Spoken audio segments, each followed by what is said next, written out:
Welcome to Raising a Catholic Family Today. I'm Ron Fleitz, the host of this program. With me is our co-host, John Bozio. John's the author of the book, Raising a Catholic Family Today, Building a Domestic Church. John, we're glad to have you today. Thank you, Ron. It's my pleasure to be here. And today we begin a series of 6 episodes about strengthening the Catholic family, which is the domestic church. In the past few months, John has interviewed families from 7 parishes of our diocese. He explored with them the challenges they find and the ways they pass on their faith to their children. You will hear their stories throughout this series. Now, John, what was the purpose of the interviews?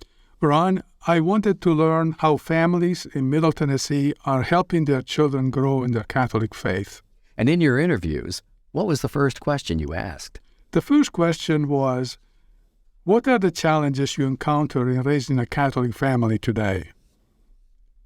The responses were many and different. For some parents, the main challenge is the fact that we live in a community where Catholics are a minority.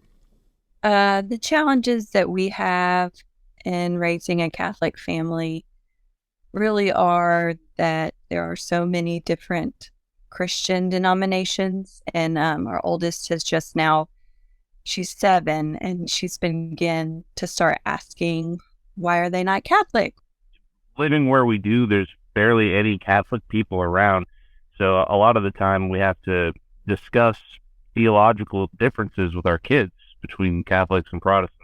That's definitely been a challenge, but it also presents an opportunity.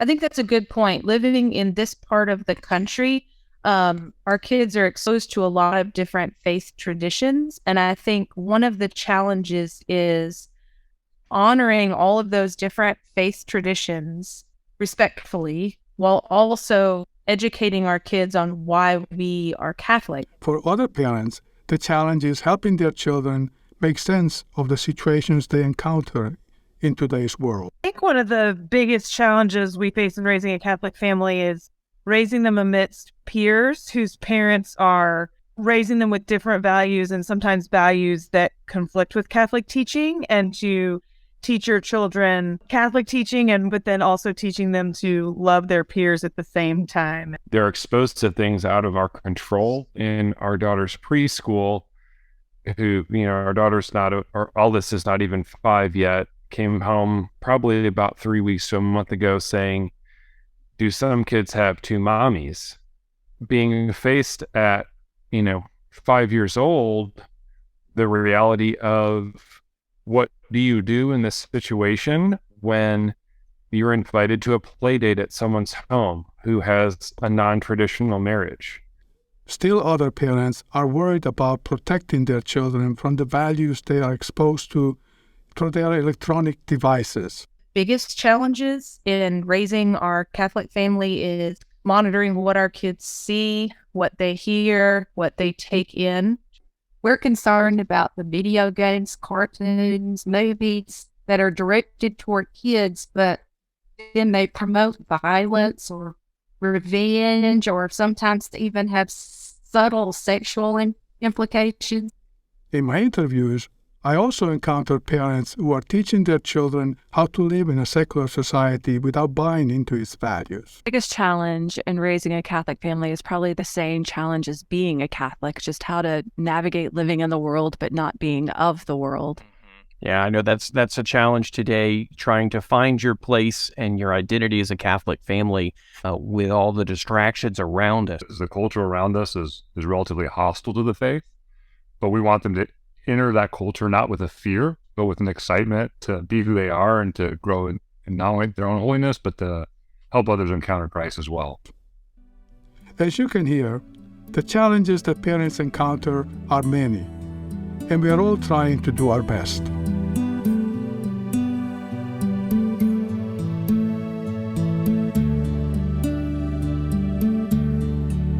Given the challenges described by these parents, in your book, John, where do you suggest that parents start in passing the faith to their children?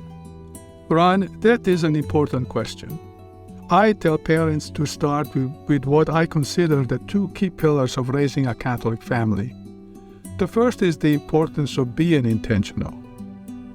The second is making room for God in our daily life.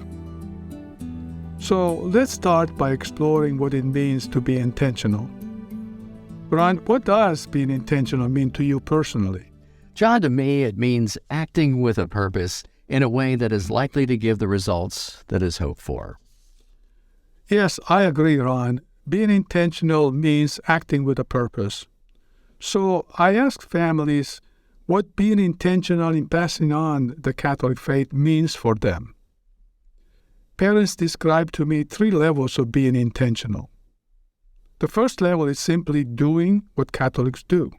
To be intentional in passing the Catholic faith to our kids, there are 2 really key things to me. One is sending them to Catholic school and surrounding them with Catholic values. Number 2 is just doing that at home as well. So going to Mass regularly, praying as a family, those type of things. So like we say a nightly rosary, we do morning prayers, nighttime prayers. And Mass attendance is a big one. The sacraments, it was very important to us that he did all the sacraments of initiation. We do not miss church on Sundays, no matter what, unless we're dying. They already know that. And they have to go dressed up. And so that's a challenge because, especially the teen, he's like, well, why do I have to dress up? So parents need to help their children form habits of daily prayer and of regular participation in the sacraments. But they also need to explain what we do and why we do it. That is the second level of intentionality. It was really important to be intentional with them as far as the way that we pray with them. So not just doing it, but also being intentional about why we're doing what we're doing and that they understand what we're doing, and trying to provide that core value for them and understanding this is why who we are and why we choose what we choose. Also to engage our children in a lot of discussion about what's going on around them, that we try to have that discussion about what does this look like in light of our Catholic faith. It's very important that we as parents guide them, because if we don't, the world will take over them. Finally, the third level of being intentional is modeling a life of faith. In other words, practicing what we preach. To be intentional in passing on the Catholic faith to our children means that we really need to make our faith a priority. I have to be very intentional about modeling a faithful lifestyle to my children, so that they can watch the way I live and see a man that's trying to live out his faith. Obviously, I know that I have many failures in that, and that's a struggle on a day-to-day basis, but I try to think about how my behavior and how what my children see me doing will affect their faith life down the road. To be intentional is to just practice what we preach. So, whether we are a 2-parent family or a single-parent family, we pass on the faith to our children by doing, explaining, and modeling. Of the 3, modeling is the most important. This is what Pope Francis told parents. The important thing is to transmit the faith with your life of faith.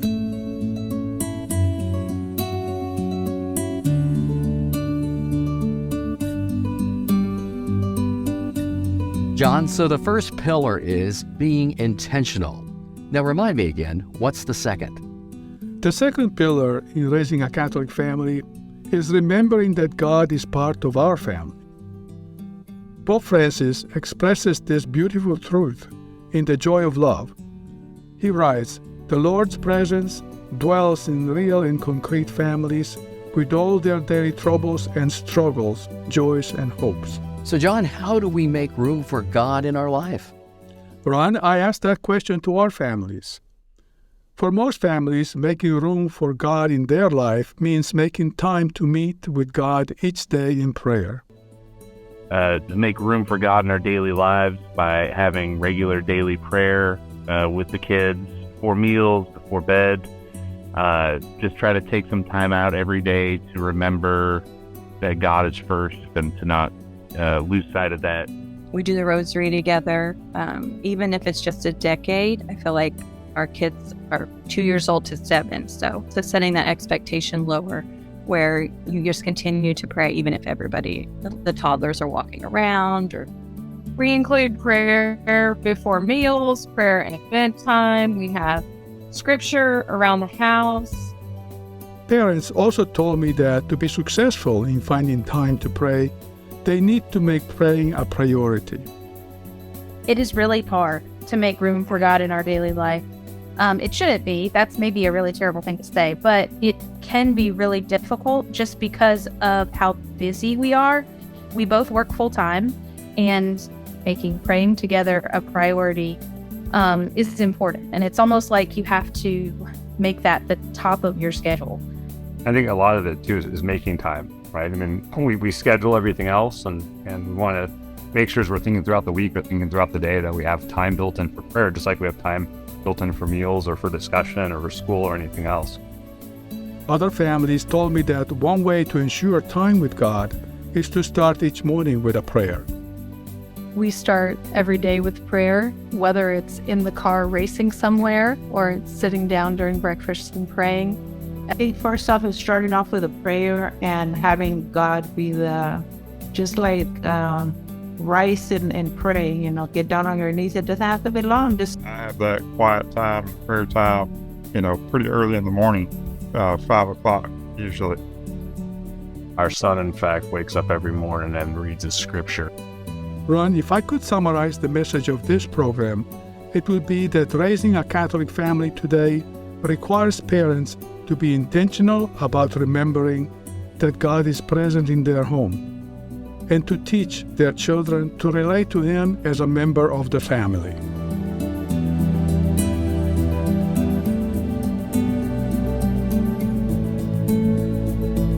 John, let's now consider the topic of the first chapter of your book, which is Our Home is Our Sanctuary.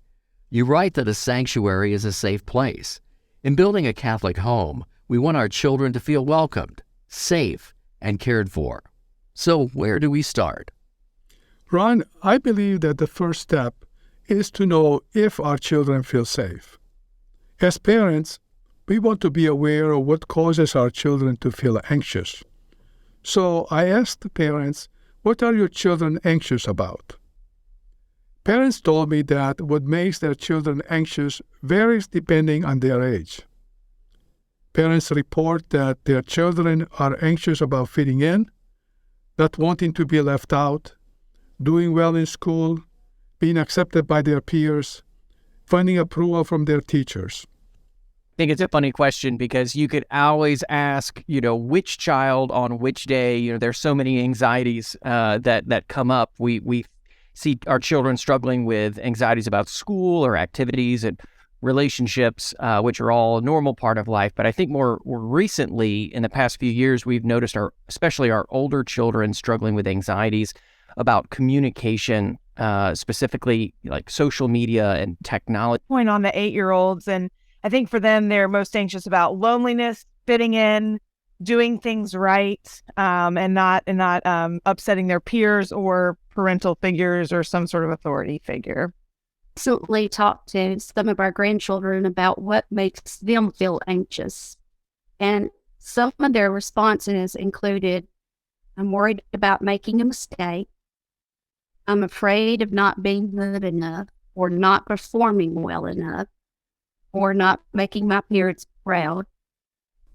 Being aware of our children's feelings becomes more difficult as they get older, but we must make an effort. Let's listen to one family's experience.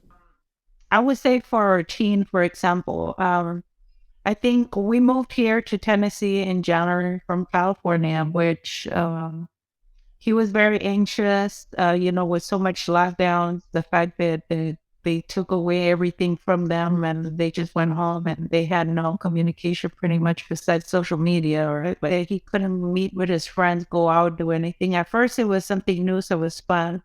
But then later on it became like depressing and almost suicidal kind of. And we learned that from friends of his friends. So it was a shocker. And I think it's something that as parents, we were shocked. I mean, he seemed like he was okay, but that we need to pay more attention. this adolescent had suicidal thoughts, and the parents learned about it only from his friends. In the U.S., suicide is the second leading cause of death among young people aged 15 to 24, according to the National Alliance of Mental Illness. And that's astounding. In your book, you mentioned that children feel anxious when they are exposed to conflicts between their parents. Can you expand on that, John? Yes, I will. That is a good point. The parents, united as a couple, are the source of stability in the home. When the children see or hear their parents fight and argue, they feel anxious because they fear that the stability of their home is threatened. Having said that, let me add that conflicts in a marriage are inevitable and perhaps necessary for the couple to grow. But I would say that when our children are exposed to conflicts, they need to also see that their parents are reaching a peaceful resolution and stability is returned. I ask parents, have you noticed how your children react when they are exposed to a conflict between the two of you? Yeah, I think that conflict in front of children do make them very anxious and worried. But if they're able to see that you've resolved it in front of them, if you're going to have a disagreement in front of them, it kind of brings that anxiety or that worry to a rest. They know when there's tension in the house. They know when there's tension between us. Yeah, our big kids will tend to back off, get quiet, try to be a little less needy for a little while and give us some space. But that's the older children, because I would say our youngest, he, again, is very sensitive to when there's tension and tries to distract us with, like, happy thoughts. There's a conflict between the two of us. Usually, child reacts by wanting to be a peacemaker. Parents also said that while they are shielding their children from major conflicts, when minor disagreements happen, they hope to be able to model for them how to resolve their differences. We try not to fight in front of our kids, but we do not mind arguing in front of our kids, because I think it's really important for our kids to see that two people who love each other can argue and then resolve that argument, and then it can end, and it doesn't have to go on, and it can be peaceful, and it can be over. Is a good opportunity as well to show them how you deal with conflict. So it's not that we'll never have conflict. So hiding it and being in a back room having that conflict is not necessarily a healthy thing to do as well. So having that conflict, engaging in it, and then showing them the resolution for it as well. They stand back and they pay attention. We can tell that they're looking at us as we're working through things, and I think they're learning, and that's really why we don't go behind closed doors with our conflicts, because it's a teaching moment. So I also ask parents to share some of the conflict resolution skills that they find most helpful. So I would say for us, just really talking it out is really important. So I think both of us just try to take a step back and really take a posture of listening. And validation versus agreement. So sometimes if I'm upset about something, like, I feel like you never do the dishes, it's so helpful if Paul will say, I hear you and I'm sorry that you feel that way. That doesn't mean that he agrees that I'm always doing the dishes, but just a validation of the other person's feelings, because it's easier to come to a compromise if you don't feel like you're attacked, if you feel heard when you're upset about something.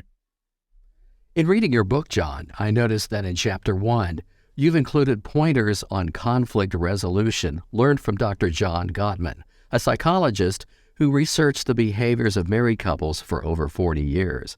These pointers sure can be very helpful. Ron, I agree. In my book, I also encourage spouses who do not seem to be able to solve conflicts on their own to get some professional help.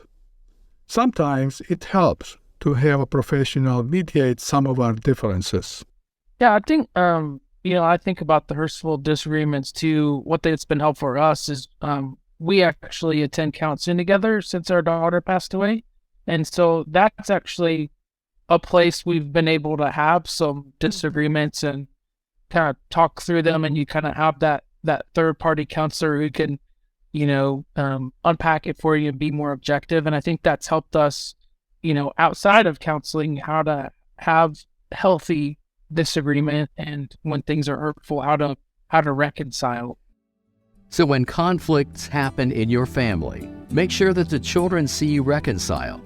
And if the conflicts persist, then seek professional help.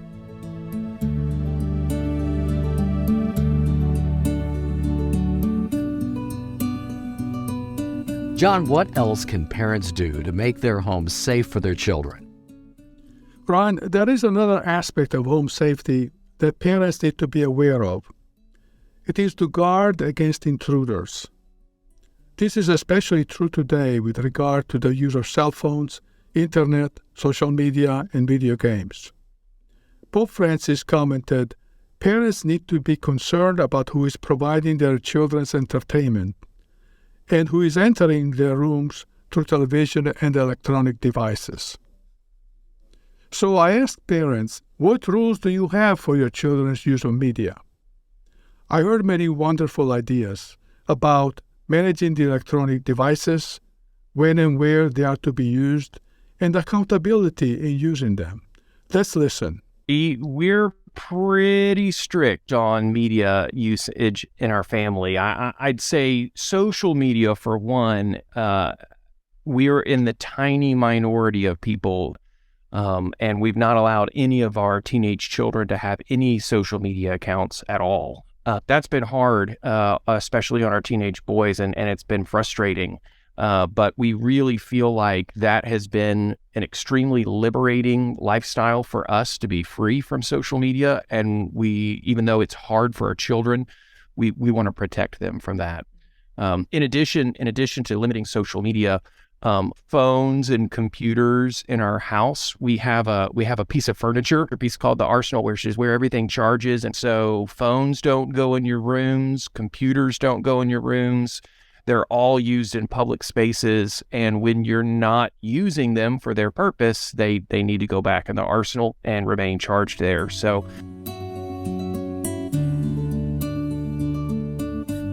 and we also have a designated no phone by a certain time each day. So that way we know that they're not, when we say, hey, good night, and they go to bed, they're not on their technology at midnight or 1 o'clock in the morning. When it comes to using media in our home, the rules are that it needs to be used in a public place. So it needs to be used in a living room or some area where people are walking back and forth, which kind of takes away some temptation.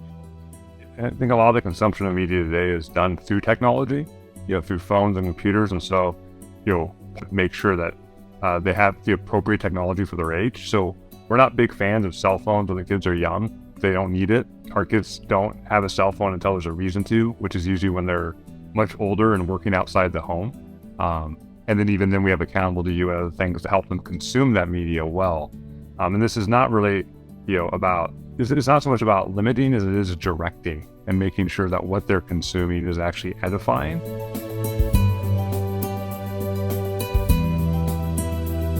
We have to be able to access it. So if they have it password protected, we know the passwords. We should be able to look at their history, their pictures, their text messages. There's no secret.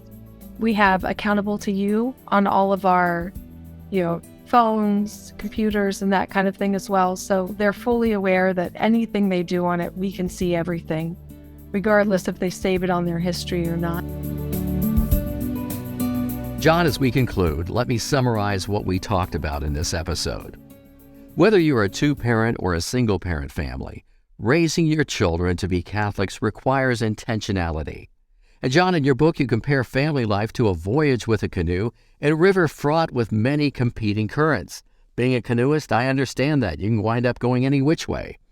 Parents need to intentionally navigate the waters of today's cultural river to make it safely to their destination.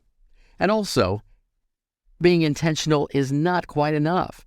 To succeed on this voyage, parents need to recognize that Jesus is in their family's canoe with them, and they must listen to him. In closing, we ask everyone to make an effort to be aware of how your children feel, what they are anxious about. And in addition, I invite you to A. Agree with your spouse on how you want to handle your disagreements, especially when the children are present. And B. Review your family's rules about the use of cell phones, TV, internet, and social media. We want to close with words of appreciation to the 12 families that shared their experiences with us during this series. They are Sam and Courtney Bolton of St. Francis Cabrini, Chris and Rebecca Zarka of St. Anne, Jackie and Gustavo Gasca of St. Stephen, Ryan and Rebecca Hanning of St. Lawrence, Graham and Heather Honeycutt of St. Matthew, also of St. Matthew, Matt and Fran Yeager, Andrew and Joanna Janfro of Holy Rosary, Robin and Cindy Roberts of Mother Teresa, Chris and Audrey Russell of St. Stephen, also from St. Stephen, Brian and Stephanie Smith, Brian and Katie Stockwell of Holy Rosary, and Paul and Amy Welsh of St. Stephen. And I thank you for spending this time with us. Join us for our next episode. Home is a place where love resides.